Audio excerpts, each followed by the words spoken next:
1500 साल एक लम्हा नहीं, एक सदी नहीं, बल्कि 15 सदियों का सफ़र। क्या आपने कभी सोचा कि अगर आज हुजूर की विलादत को पूरे 1500 साल हो जाएं तो ये लम्हा कैसा होगा?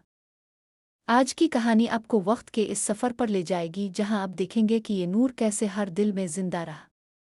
तो आइए आखिर तक साथ रहिए। इस वीडियो को लाइक कीजिए, शेयर कीजिए और सब्सक्राइब करना ना भूलें। रबी अल अव्वल का महीना था, मगर ये रबी अल अव्वल बाकी सबसे अलग था। आज 1500 साल पूरे होने वाले थे रसूल करीम की विलादत को। दुनिया का हर कोना नूर में नहा गया था। हसन और दादाजी घर के सहन में बैठे थे।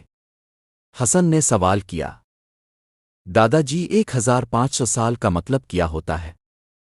दादाजी मुस्कुरा कर बोले, बेटा, इसका मतलब है कि हुजूर की विलादत को अब 1500 साल गुजर चुके हैं। ये लम्हा इसलिए ख़ास है कि इतने लंबे वक्त में भी उनका पैगाम आज भी रोशन है। पूरा शहर खुशी में झूम रहा था। हर तरफ से नबी सलाम अलैका की सदाएं बुलंद हो रही थीं। गलियां सब्ज लाइटों से जगमगा रही थीं, लोग दुरूद पढ़ रहे थे, बच्चे नतें पढ़ रहे थे। रात को हसन खिड़की के पास बैठा आसमान देख रहा था। इसके दिल में एक सवाल अब भी था, ये 1500 साल क्यों इतने अहम हैं? अचानक आसमान से एक चमकता हुआ सफ़ेद परिंदा उतरा। वो हसन के पास आकर बोला, हसन, मैं तुम्हें 1500 साल की असल कहानी सुनाने आया हूं। ये साल खास हैं क्योंकि रसूल अल्लाह का पैगाम आज भी हर दिल में जिंदा है। हसन ने हैरत से पूछा, यानी असल मिलाद सिर्फ लाइटें लगाना नहीं? परिंदा नूर बोला, बिल्कुल। असल मिलाद है सच बोलना, अमन फैलाना और दूसरों से मोहब्बत करना।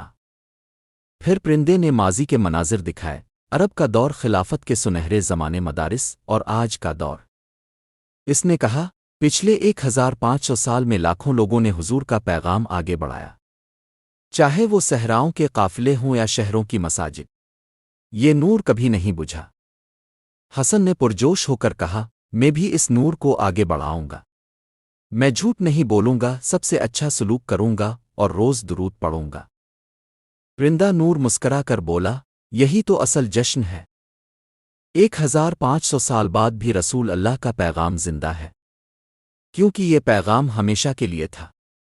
आए, हम सब अहद करें कि हम इस नूर को अपनी जिंदगी में जगमगाते रहेंगे। लब्बैक आ रसूल अल्लाह।